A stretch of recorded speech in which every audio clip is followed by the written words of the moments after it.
2023년 오늘이 마지막 날이죠. 12월 31일이고 또 감사하게도 마지막 주일입니다. 이 마지막 날의 마지막 주일이 된 것도 의미가 있고요.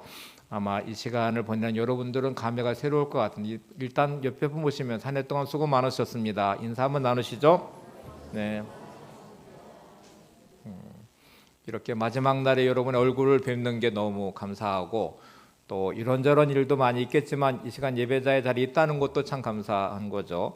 한 해를 보내면 저 감정의 교차됨이 많은 시간이기도 합니다. 어떤 분들은 한 해를 회상하면서 참 많이 감사했다고 고백하실 것 같고 또 내가 생각했던 것보다 훨씬 더 많은 것들이 이루어지는 형통한 한 해였다고 아마 마음속 깊이 감사가 흘러오시는 분도 분명히 있을 것 같고요. 대부분의 분들은 이렇게 아쉬움이 좀 많이 남아있기도 하고 이룬 것보다 이루지 못한 것들이 많고 여전히 삶에 묶여있는 현실에 답답함이 존재하고 그런 나의 모습 안에서 또 우리 가정과 삶의 터전 안에서 2024년을 정말 기대할 수 있을까 이렇게 생각하시는 분도 물론 있을 것 같아요. 우리가 오늘 이 자리는 다시 한번 매듭을 짓고 2024년을 기대하고 꿈꾸는 시간이 되셔야 되고 또 하나님의 역사하심을 소망하면서 믿음의 자리에 서 있는 자리가 되셔야 됩니다. 그래서 회복이 참 중요한데 오늘 2024년을 준비하는 영적 원리에 대한 말씀을 함께 나누게 될 텐데요. 회복된 모습으로 다시 좀 이렇게 출발선상에서 같이 출발할 수 있도록 물질에 묶여 있는 분들의 물질의 고통과 아픔이 좀 하나님 은혜 가운데 풀려지기를 그리고 질병 가운데 묶여 있는 분들 하나님의 꼭 건강을 회복시켜 주시기를 관계의 아픔과 상처에 묶여 있는 분들 하나님의 관계를 풀으셔서 관계 행복이 있는 삶으로 또 가정을 묶고 있는 모든 어둠이 떠나고 가정이 아름답게 세워지기를 기대하고 소망합니다. 때로 힘들고 지칠 때마다 많은 분들이 위로할 수 있지만 우리의 가장 큰 위로는 주님의 위로입니다. 너는 내 아들이라 찬양을 부를 텐데 힘들고 지쳐 낭망하고 넘어져 일어날 일 전혀 없을 때 조용히 다가와 손잡아 주시며 나에게 말씀하시는 오늘 주님의 위로하심의 손길이 또 손잡아 주심의 은혜가 여러분들의 있기를 바랍니다. 여기 내 아들이라는 말이 여자분들은 좀 걸릴 수 있는데 여기 아들이라는 말은 상속자라는 의미가 담겨져 있습니다. 이 당시에는 여자에게는 사람의 수에도 들지 못할 뿐만 아니라 재산 상속권 자체에 권리가 없었어요. 그래서 성경에 아들이라고 표현한 것은 성별로 나누기 위함이 아니라 하나님의 자녀라는 사실과 함께 우리 모든 하늘의 기업을 이어받을 상속자라는 아주 복된 의미가 담겨져 있습니다. 여러분 모두가 하나님의 귀한 상속자임을 잊지 마시고 가사를 한번 읽고 찬양하겠습니다. 찬양 주부에 끼워놨는데 한번 가사 보시죠. 시작. 힘들고 지쳐 낭망하고 넘어져 일어날 힘 전혀 없을 때에 조용히 다가와 손잡아 주시며 나에게 말씀하시네. 나에게 실망하며 내 자신 연약해 고통 속에 눈물 흘릴 때에 못자국 난 그 손길 눈물 닦아 주시며 나에게 말씀하시네. 너는 내 아들이라 오늘날 내가 너를 낳았도다. 너는 내 아들이라 나의 사랑하는 내 아들이라 언제나 변함없이 너는 내 아들이라 나의 십자가 고통 해산의 그 고통으로 내가 너를 낳았으니 너는 내 아들이라 오늘날 내가 너를 낳았도다. 너는 내 아들이라 나의 사랑하는 내 아들이라. 함께 찬양으로 서로 위로하고 격려하고 축복하시기를 바랍니다.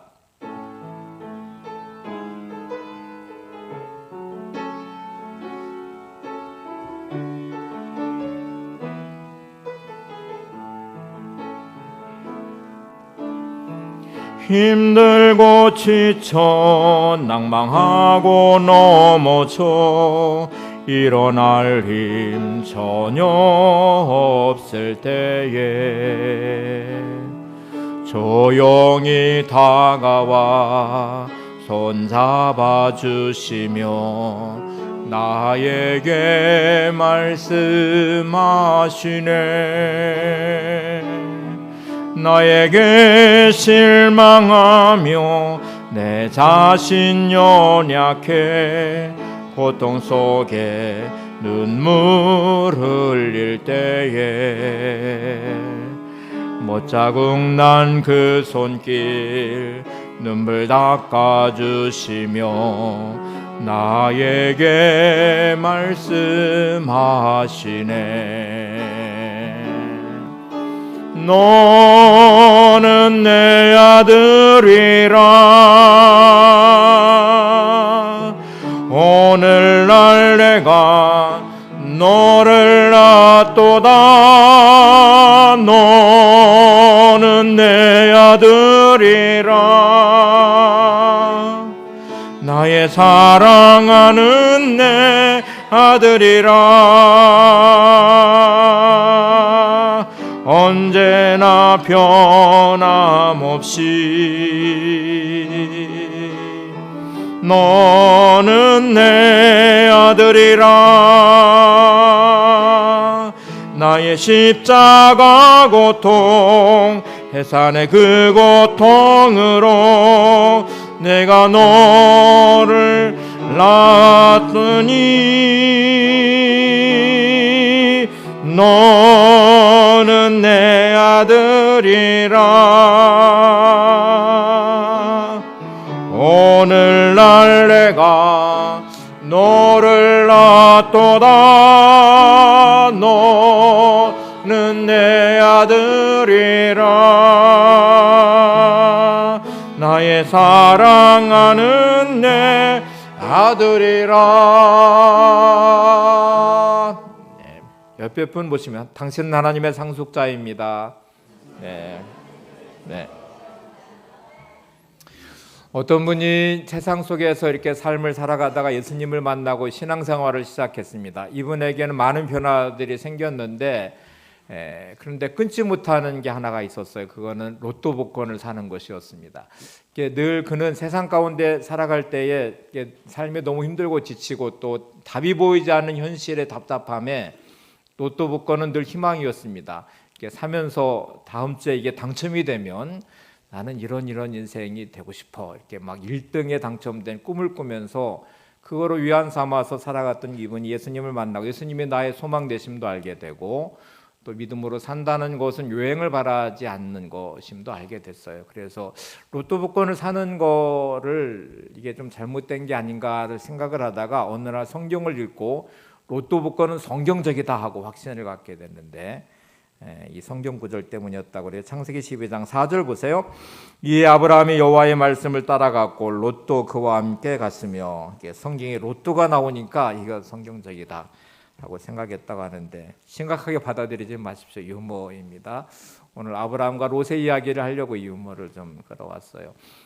우리가 유행을 바라면 안 되고요. 우리 인생은 철저하게 여러분이 선택한 결과를 늘 열매로 거두며 살아가요. 내가 어떤 선택과 어떤 결정을 해오셨는지를 생각해 보시면 2023년의 시간은 많은 선택과 결정을 하셨겠죠. 그 선택과 결정의 결과가 오늘 여러분의 오늘의 현실이고 2024년도 별반 다르지 않을 것입니다. 여러분의 선택과 결정에 따라서 인생이 달라질 수도 있고 또 여전히 반복되는 다람쥐 쳇바퀴 돌듯이 그 삶의 굴레에서 벗어나지 못하는 삶을 살 수도 있습니다.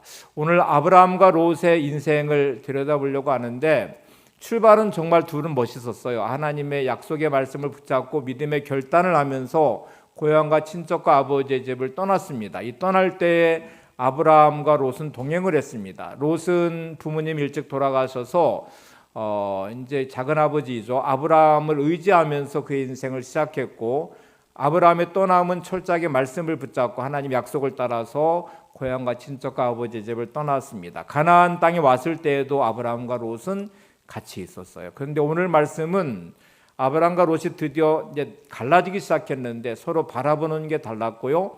또 가는 길이 달라졌습니다. 이 달라짐의 길이 롯의 인생에는 심판받고 멸망하는 자리로 간 소돔과 고모라의 심판의 자리까지 갔고요. 아브라함은 복의 근원과 축복의 통로가 되는 인생이 되었고 믿음의 조상으로 세워졌어요.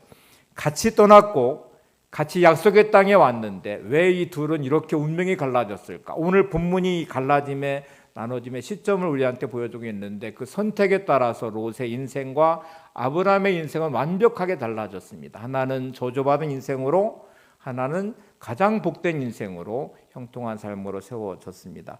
여러분, 선택에는 이만큼 중요한 건데 내가 선택하며 살아왔던 시간들은 도대체 무엇을 기준으로 어떤 선택을 하며 살아왔는지를 생각해 보시면서 오늘 내가 24년을 기대할 수 있는 것은 하나님을 통한 내 인생의 기대를 하셔야 되죠. 하나님의 말씀을 붙잡고 믿음의 자리에 섰을 때 주시는 하나님의 은혜의 24년을 우리가 꿈꾸어야 되는데, 이제 롯의 결정과 선택이 우리가 아주 익숙한 방식의 선택이라는 것을 염두에 두시면서 한번 본문을 들여다볼까요?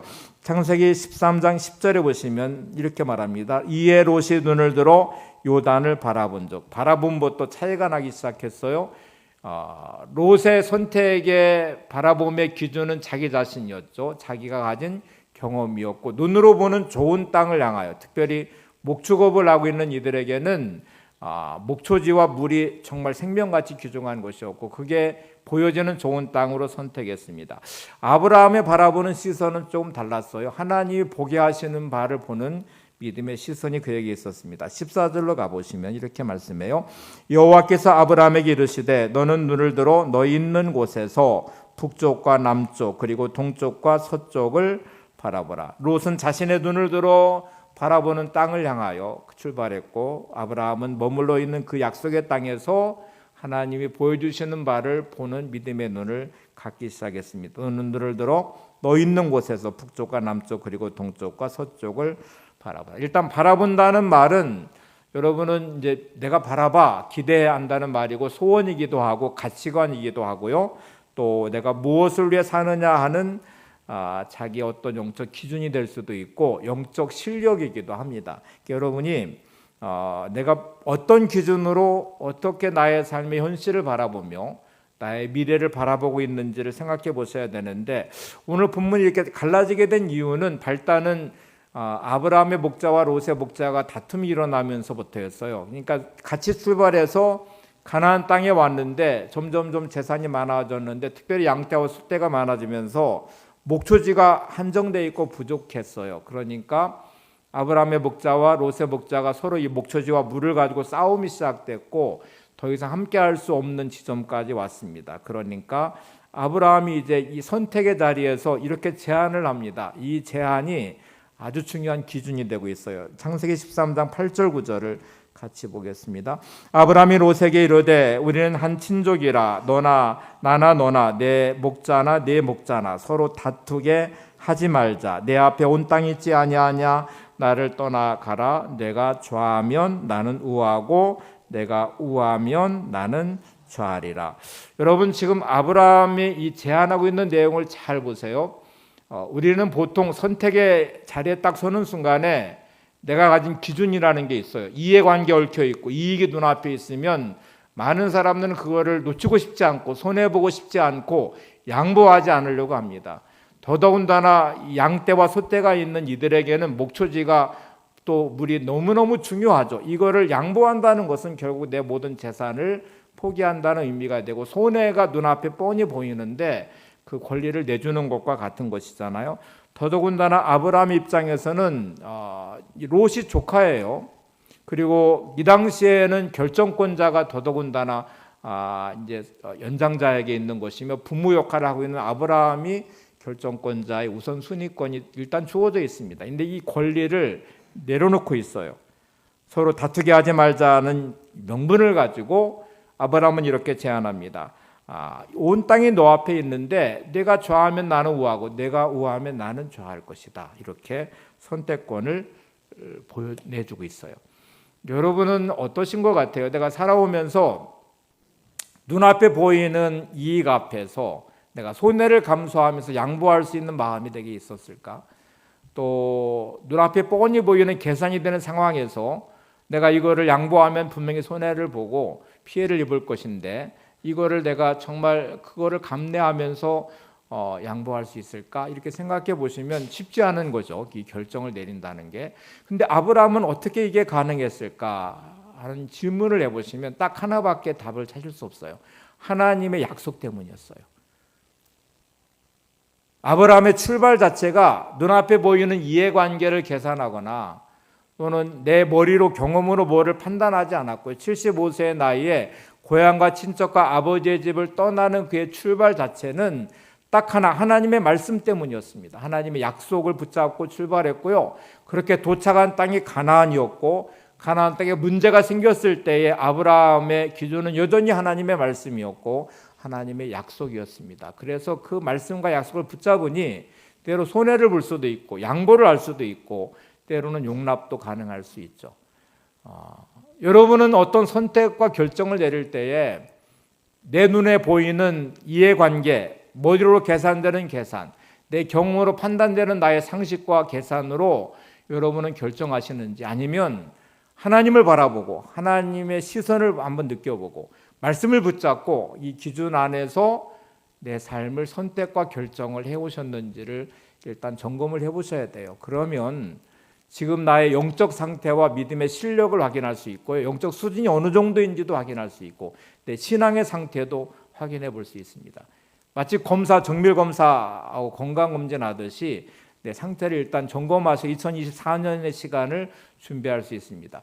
여러분은 늘 2023년의 시간을 살아오는 수많은 선택과 결정에 진짜 말씀 붙잡고 씨름하면서 기도하면서 하나님의 뜻이 무엇인지를 구하면서 선택해 오셨는지, 아니면 이제 롯의 방식인데 눈에 보이는 대로 내가 머리로 계산되는 대로 이해관계 앞에 이익을 놓치지 않고 손해보지 않으려는 내 마음과 내 감정으로 여전히 선택했는지를 보시면 이제 우리가 어떤 선택을 해왔는지를 일단 알 수 있어요.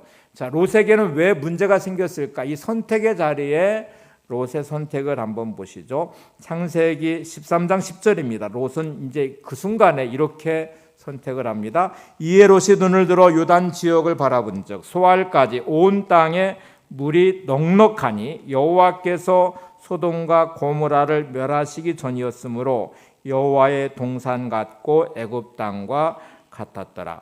자, 오늘 롯의 선택을 잘 보시면 눈을 들어서 바라보았어요. 자기의 눈을 들어 바라봤어요. 자기식의 계산을 하고 판단을 하기 시작했다는 말이고요. 그렇게 보여지는 좋은 땅, 그 땅은 물이 넉넉해요. 목초지가 풍요로워요. 그래서 성경은 이 땅을 에덴 동산과 같았대요. 나일강이 있어서 물이 풍부했던 애굽 땅과 같았대요. 이렇게 선택하는 그 선택의 기준은 우리가 아주 익숙한 세상 사람들이 늘 선택하는 세상의 방식, 그리고 믿는다고 하면서 여전히 선택의 자리에서는 말씀이 없고 믿음도 없고 하나님의 뜻도 거기에 작동되지 않는 온통 내 생각과 기준으로 바라보는 롯의 시선이 우리의 시선이었을 확률이 많죠. 근데 오늘 본문은 이 땅의 그 끝에는 소돔과 고모라가 있었어요. 하나님이 심판하시는 땅, 불로 심판해 멸망할 그 땅이 거기에 끝에 있었어요. 근데 여러분, 여기 두 가지 중요한 롯의 문제점이 등장해요. 일단 하나는 눈에 보이는 그 풍요로운 목초지가 있는 물이 있는 그 땅을 선택하는 그 땅은 하나님의 약속이 없는 땅입니다. 말씀이 부재한 땅이에요. 이게 이제 제일 첫 번째 문제예요. 여러분이 선택하고 결정하는 그 결정에 그 안에 하나님의 뜻이 담겨져 있습니까? 하나님의 말씀이 그 안에 있습니까? 하나님의 약속이 있나요? 아니면 이거는 그냥 내팽개쳐버리고 온통 내 생각, 내 경험, 내 가치와 내 기준만이 작동하는 선택에 여러분의 자리가 있다면 그 끝에는 소돔과 고모라가 있어요. 하나님의 무서운 심판이 기다리고 있다는 말이죠. 내가 볼 때는 좋은 것 같았어요. 눈에 보이는 좋은 땅, 목초지가 풍요로운 땅, 물이 있는 땅, 그리고 그 땅은 에덴 동산 같았대요. 나일강이 있던 풍요로운 애굽 땅과 같았대요. 머리로 계산하죠. 저게 좋은 선택이야, 저게 맞아, 저렇게 하는 게 옳아, 그러게 나한테 도움이 되지, 그런 게 내가 손해보지 않을 거야, 이렇게 선택하는 그 선택이 롯의 선택이에요. 근데 여러분, 성경은 이렇게 암시합니다. 그 땅에는 소돔과 고모라가 있었대요. 두 번째 아주 무서운 중요한 사실이 있는데 롯은 그 순간부터 아브라함을 떠나기 시작했어요. 여러분, 아브라함을 떠난다는 게 왜 이렇게 무서운 사실일까? 아브라함에게는 하나님의 약속이 있는 사람이었죠. 복의 자리에 아브라함을 세우셔서 너는 복이 될지라 말씀하시고 모든 열방이 너를 통해서 복을 받게 될 것이라고 말씀합니다. 아브라함과 동행한다는 말은 하나님의 복이 흘러오는 통로가 열려 있다는 말이고요. 아브라함과 함께 동행한다는 말은 하나님의 약속이 그 안에 있다는 말이기도 하고요. 또 아브라함과 함께 했다는 말은 믿음의 자리에 함께 있다는 말이기도 해요. 여러분, 내가 선택하며 떠나고 만나는 사람들은 도대체 어떤 사람들인지, 그때 내가 떠나고 있는 사람은 도대체 어떤 사람인지를 생각해 보셔야 돼요. 내가 늘 연결하고 교제하며 함께 동행하고 늘 마음을 나누고 있는 사람이 정말 믿음의 사람인가, 기도의 사람인가, 그 사람과 함께하는 게 내가 진짜 복된 삶의 자리인지, 하나님의 영광이 드러나는 삶의 자리에 만남이 되게 있는 것인지를 보시면, 말씀에서 벗어나서 선택하는 자리에서 만나는 사람들은 절대로 말씀의 사람일 수가 없습니다. 이해관계 얽혀서 선택하는 자리에 만나는 사람은 또 다른 나를 보게 되죠. 더 그 사람은 똑같이 계산하고 똑같이 이해관계 얽혀 있고 똑같은 방식으로 나를 만나며 계산하고 있을 거예요. 그러니까 이 만남이 이렇게 중요해요. 롯은 눈에 보이는 좋은 땅을 선택하는 순간부터 아브라함을 떠나버렸어요. 그리고 그에게서 벗어났어요. 2024년을 우리가 준비하면서 오늘 이 자리에 있는 여러분들, 함께 예배하는 자리에 있는 옆에 분을 한번 바라보세요. 여러분, 옆에 분이 계신 곳이 여러분에게 복입니다. 수지 받은 건데, 왜냐하면 그 사람은 복의 사람일 것이기 때문에, 믿음의 사람일 것이기 때문에. 제가 화면에 띄웠는데 한번 옆에 분을 보시면서 이렇게 축복해 주시기 바랍니다. 당신을 만난 것이 제게는 복입니다. 함께 신앙생활하는 것이 제게는 복입니다. 당신은 축복의 사람입니다. 당신은 기도의 사람입니다. 당신은 믿음의 사람입니다. 당신은 창조적이고 능동적인 사람입니다.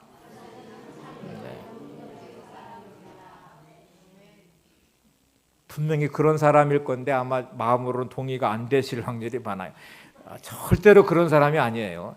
내가 저 사람을 잘 아는데요, 저 사람은 그런 사람이 아니에요.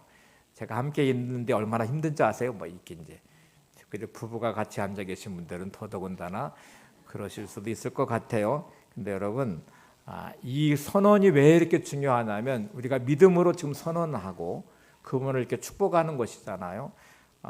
괴테의 말 중에 이런 말이 있어요. 한번 보시죠. 상대방을 현재의 모습 그대로 대해주면 현재 모습 그 모습대로 머물 것이다. 상대방의 잠재 능력을 인정해주면 그는 인정받은 대로 성취해낼 것이다. 한번 같이 읽겠습니다. 시작. 상대방을 현재의 모습 그대로 대해주면 현재의 모습대로 머물 것이다. 상대방의 잠재 능력을 인정해주면 그는 인정받은 대로 성취해낼 것이다. 오늘 여러분이 인정하는 그 말이 2024년에 그분의 모습이 될 것입니다.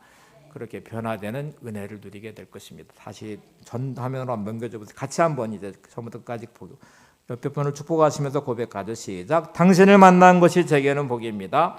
함께 신앙생활하는 것이 제게는 복입니다. 당신은 축복의 사람입니다. 당신은 기도의 사람입니다. 당신은 믿음의 사람입니다. 당신은 창조적이고 능동적인 사람입니다. 우리 한 해를 마치면서 이렇게 복된 소리를 들으셨으니까 여러분 모두가 이렇게 되시기를 바랍니다. 이제는 하나 더 하셔야 되는데, 오늘 아브라함의 자리에 저와 여러분이 서 있어야 돼요. 그러니까 내가 진짜 복의 사람이 되셔야 돼요. 나를 만나는 게 옆에 있는 사람이 복이 돼야 돼요. 나를 만나는 게 옆에 있는 사람들이 행복해져야 돼요. 잘 되는 은혜를 누리셔야 돼요. 그래서 다시 한번 이렇게 옆에 분 보시면서, 제가 복의 근원입니다. 믿음의 차분. 당신이 나를 만난 게 복입니다. 2024년은 나 때문에 잘 될 것입니다. 제가 기도하겠습니다. 네. 연결해서 같이 보겠습니다. 시작. 제가 복의 근원입니다. 당신을 나를 만난 것이 복입니다. 2024년은 나 때문에 잘 될 것입니다. 제가 기도하겠습니다. 네. 자, 여러분, 이 다른 두 선택, 롯과 아브라함의 선택을 성경은 어떻게 기록하고 있는지를 보시죠. 창세기 13장 12절에 보시면 이 다른 선택을 이렇게 기록했어요. 아브라함은 가나안 땅에 거주하였고 롯은 그 지역의 도시들에 머무르며 그 장막을 옮겨 소돔까지 이르렀더라. 아브라함은 가나안 땅, 약속의 그 땅에 머물러 있는 상태에서 롯은 눈에 보이는 좋은 땅, 물이 풍부한 땅, 에덴 동산 같은 땅, 애굽 땅 같은 땅을 향하여 떠났는데, 오늘 성경은 이렇게 끝에 보시면 그가 점점점 장막을 옮겨 어디까지 이르렀어요? 소돔까지 이르렀대요. 처음에는 그렇게 소돔에 가려는 마음은 없었어요. 그런데 머물러서 가면서 가다 보니까 소돔까지 가게 됐대요. 그리고 그 땅은 하나님의 무서운 심판을 받는 땅이 됐어요. 그리고 롯은 모든 것을 다 잃어버렸고요. 아내는 소금기둥이 되었고 두 딸과 함께 정말 있을 수 없는 일들이 벌어지면서 가정은 정말 풍비박산나게 됩니다. 여러분, 소돔까지 이르렀다는 말은 망할 때까지 갔다는 말이에요. 많은 사람들이 처음에 선택할 때는 그렇게 그런 마음으로 선택하지 않았어요. 그냥 좋아서 눈앞에 보이는 좋음을 따라서 이게 나한테 도움이 될 거라고 생각해서 내 감정대로 내 생각대로 경험대로 선택했는데 그 끝에 소돔과 고모라가 있다는 생각은 미처 못했겠죠. 근데 그렇게 가는 한 걸음 한 걸음이 소돔까지 가게 돼요. 그리고 그 끝에는 하나님의 무서운 심판이 기다리고 있어요. 여러분, 말씀을 벗어나서 내 경험과 감정으로 선택한 결정의 그 끝에는 하나님의 심판이 있다는 것도 아셔야 됩니다. 무서운 소돔이 기다리고 있다는 것도 아셔야 돼요. 사람들은 쉽게 불평과 원망의 말을 내뱉어요.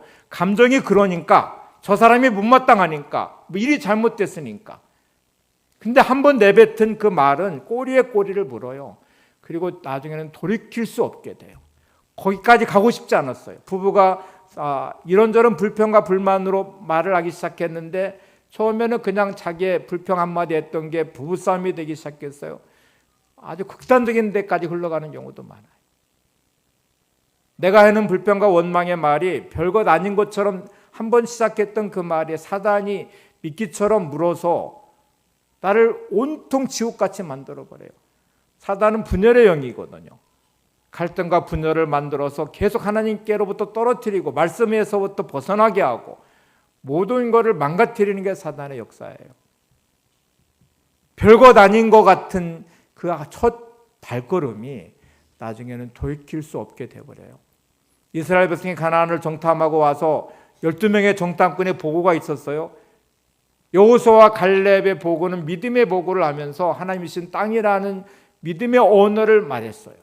10명의 정탐꾼은 눈에 보이는 대로 안악자손이 존재하며 그들에 비하면 우리가 메뚜기 같다고 말하면서 절망스러운 보고를 했어요. 선택의 자리에 있었을 때 이스라엘 백성들은 여호수아와 갈렙의 믿음의 언어를 붙잡지 않았고요. 당연히 눈에 보이는 대로 반응한 10명의 정탐꾼의 불평의 말을 붙잡았어요. 근데 그 밤에 온 이스라엘 백성이 통곡하며 절망했고요. 그리고 나서 그들은 불평과 원망을 쏟아내기 시작했고요. 차라리 애굽으로 돌아가자고 말하기 시작했고, 그리고 하나님의 무서운 징계와 심판을 받기 시작했어요. 이 달라지는 지점을 잘 보세요.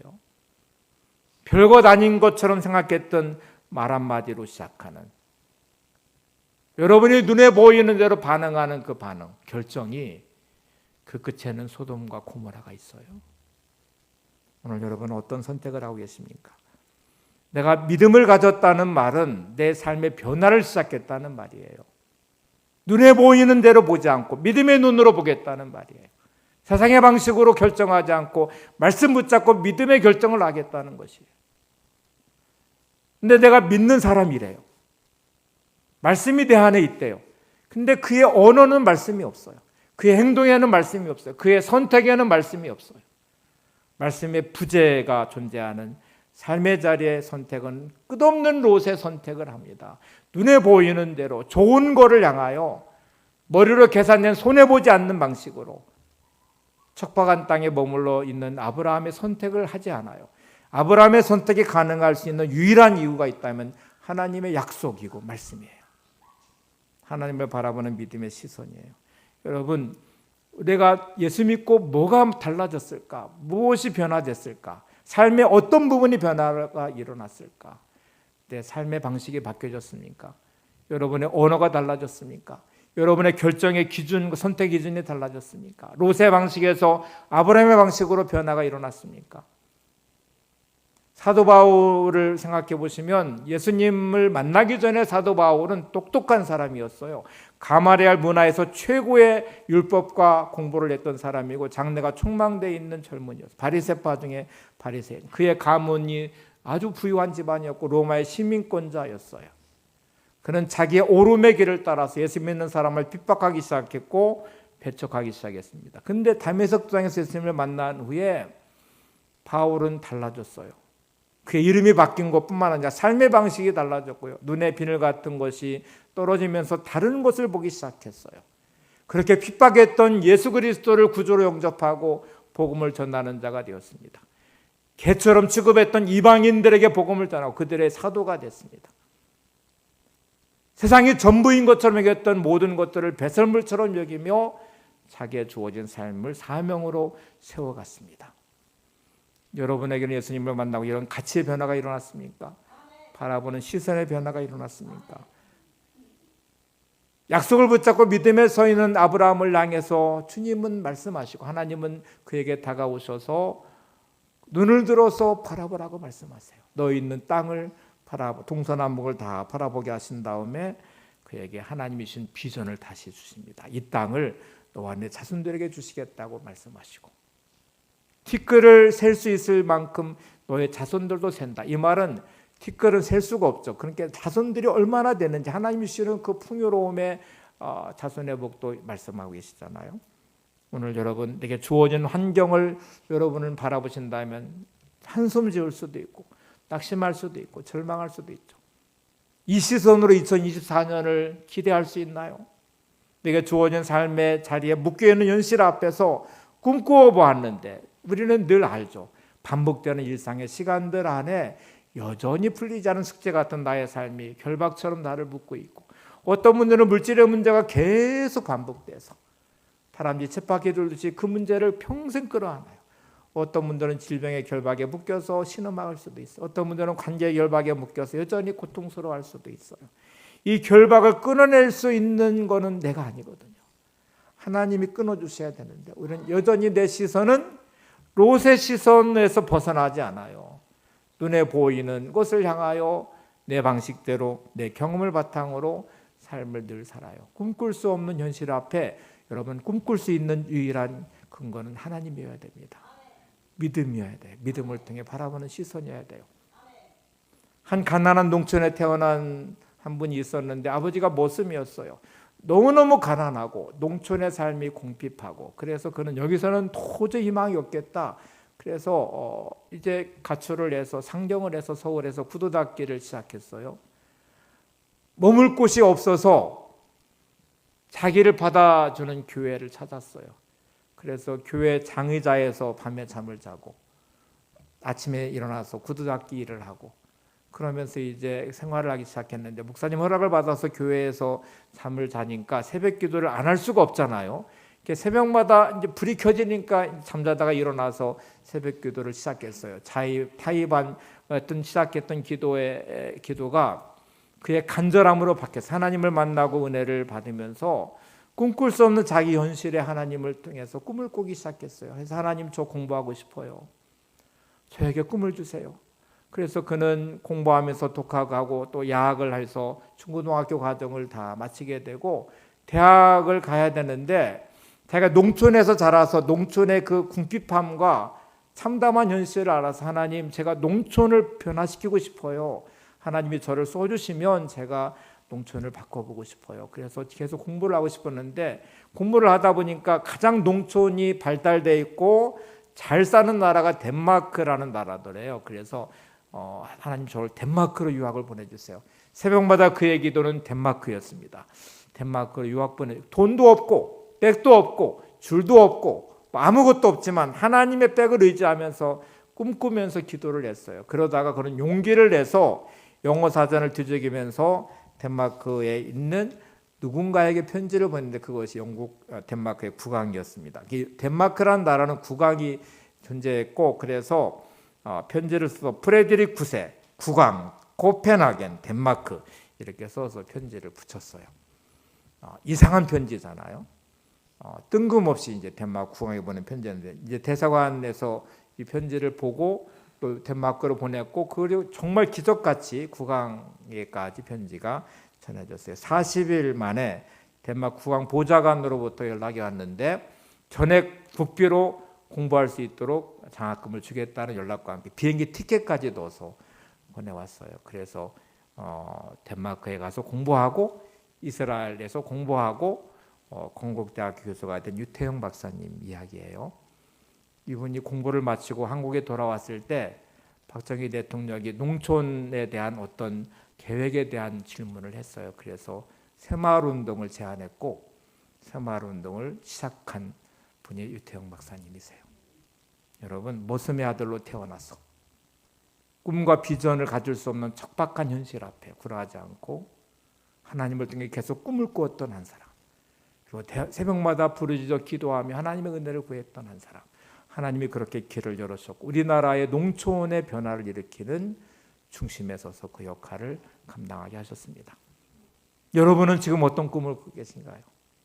내가 가지고 있는 능력, 내가 가지고 있는 실력, 내가 가지고 있는 어떤 한계에 갇혀서 2024년이 다가왔지만 꿈꾸지 못하는, 꿈꿀 수 없는 현실에 묶여버린 나의 삶에 여전히 신앙하고 계신가요? 오늘 하나님의 계심을 잊지 마시기 바랍니다. 롯의 시선이 아닌 아브라함의 시선을 가지시고 하나님의 보게 하시는 말을 보려는 믿음의 눈을 가지시기 바랍니다. 롯이 떠난 후에 아브라함이 남겨진 상태에 하나님은 아브라함을 찾아오셨습니다. 창세기 13장 14절을 보세요. 롯이 아브라함을 떠난 후에 여호와께서 아브라함에게 이르시되 너는 눈을 들어 너 있는 곳에서 북쪽과 남쪽 그리고 동쪽과 서쪽을 바라보라. 여러분, 주어진 삶의 척박한 땅에 남겨져 있는 아브라함의 마음을 한번 생각해 보세요. 불안함도 있었을 것이고 롯이 그냥 막 떠나버린 그 순간에 허전함도 있을 것이고 배신감도 들 수 있고 이런저런 생각이 들어오는 그곳에 찾아오시는 하나님, 믿음으로 말씀 붙잡고 서 있는 그곳에 찾아오시는 하나님, 오늘 여러분의 삶에 찾아오시는 하나님을 만나셔야 돼요. 실패한 자리에 찾아오시는 하나님, 눈물 짓는 나에게 찾아오시는 하나님, 외롭고 힘든 나를 찾아오시는 하나님, 그리고 오늘도 나에게 말씀하시는 하나님, 꿈꿀 수 없는 나의 현실에 믿음의 눈을 들어 보게 하시는 하나님, 그 하나님을 바라보는 믿음의 자리가 오늘 우리의 인생을 변화시킬 것입니다. 2024년에 희망이 있다면 그것은 하나님이 계시기 때문이고 하나님을 바라보는 나의 믿음의 시선이 있을 때 우리는 희망을 가질 수 있습니다. 파스칼의 말 중에 이런 말이 있어요. 인간의 가장 큰 불행은 잠잠히 하나님을 바라보는 시간과 여유를 갖지 않는 것입니다. 가장 큰 불행이 뭐래요? 하나님을 바라보는 시간과 여유를 갖지 않기 때문이다. 우리는 늘 보고 있고 늘 뭔가를 꿈꾸는 것처럼 말하고 있고 늘 분주한 삶을 살지만 여러분의 삶에 잠잠히 하나님을 바라보는 시선이 없는 게 가장 큰 불행이에요. 가장 큰 비극이에요. 그 자는 분명히 롯의 길밖에 남아있지 않기 때문에 그래요. 말씀에서 벗어나는 순간에 여러분 좋은 선택을 하신 것 같이 보이지만, 내가 이긴 것 같이 보이지만, 내가 잘 되는 것처럼 보이지만 그 끝에는 소돔과 고모라가 있다는 것도 잊지 마셔야 됩니다. 오늘 남겨져 있는 아브라함, 하나님을 만나고 찾아오신 하나님을 통해서 믿음의 눈을 바라보고 있는 아브라함에게 하나님은 이렇게 약속을 하십니다. 창세기 13장 15절, 보이는 땅을 내가 너와 내 자손에게 주리니 영원히 이르리라. 16절 보세요. 내가 내 자손이 땅에 티끌 같게 하리니 사람이 땅에 티끌을 셀 수 있을진데 내 자손도 그러하리라. 오늘 여러분, 내가 머물러 있는 그 자리가 오늘 말씀의 끝부분에는 아브라함이 그렇게 머물러서 떠나면서 제단을 쌓고 있는 아브라함을 보게 됩니다. 떠나는 롯의 인생을 여러분 따라가 보시면 롯은 한 번도 하나님을 찾지 않고요, 제단을 쌓지 않아요. 어느 순간부터 예배의 제단이 내게 무너지고 있어요. 어느 순간부터 기도의 제단이 내게 무너지고 있어요. 어느 순간부터 하나님을 향한 내 믿음의 시선이 온통 내 시선으로 바뀌어지고 있어요. 말씀이 흘러가야 될 내 삶의 자리가 내 감정이 흘러가고 있어요. 하늘의 가치로 세워져야 될 내 삶의 자리가, 가정이, 일터가 세상적 가치로 물들어 있어요. 오늘 이 변화가 일어나야만 여러분 2024년을 우리는 하나님을 통해 기대할 수 있습니다. 하나님만이 하실 수 있는 일들을 내가 기대하고 소망하고 그 은혜를 누릴 수 있습니다. 배 한 척이 항해를 하다가 그만 항로가 잘못되면서 배 밑이 그냥 진흙탕에 걸려버렸어요. 그리고 그 순간에 물이 빠지면서 썰물처럼 빠져가면서 배는 진흙탕 위에 그냥 멈춰버렸어요. 선원들이 내려서 그 배를 움직여보려고 아무리 밀어도 그 큰 배는 꿈쩍도 하지 않았습니다.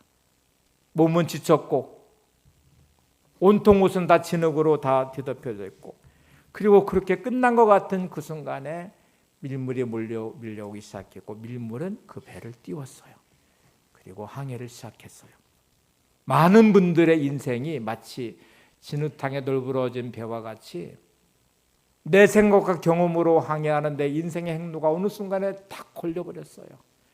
이 문제에 걸리고 저 문제에 걸리고, 이 사람한테 걸리고 저 사람한테 걸리고, 물질에도 걸리고 질병에도 걸리고 관계에도 걸리고, 걸려버려서 아무리 애쓰고 몸부림쳐봐도 꿈쩍도 하지 않는 이 배처럼 움직이지 않는데 인생의 한계에 부딪히는, 지치고 탈진되고 더럽혀진 우리의 삶의 자리에 그 순간에 가장 필요한 것은 하나님의 은혜의 밀물이 밀려오는 것입니다. 인생의 배는 그렇게 띄워져야 돼요. 2024년에 여러분의 삶에 하나님의 은혜의 밀물이 밀려올 수 있기를 바랍니다. 모든 게 불가능한 것처럼 보였던 여러분의 삶이 하나님의 은혜의 밀물 위에, 은혜 위에 띄워져서 소원의 항구로 인도함 받는 거룩한 하나님의 사람들이 되시기 바랍니다. 여러분 한 해를 잘 마무리하시고, 오늘 영적 준비 원리에 대한 말씀 복잡하지 않잖아요. 하나님, 제가 롯의 시선을 포기하고 아브라함의 시선을 갖겠습니다. 롯의 선택을 내려놓겠습니다. 아브라함의 선택을 하겠습니다. 내가 그 복의 중심에 서서 하나님의 영광을 볼 것입니다. 하나님이 이루시는 일들을 내가 경험할 것입니다. 오늘 이거를 기대하면서 2024년을 열어가는 믿음의 성도들이 되시기를 바랍니다. 주만 바라볼 줄 함께 찬양하고 기도하겠습니다.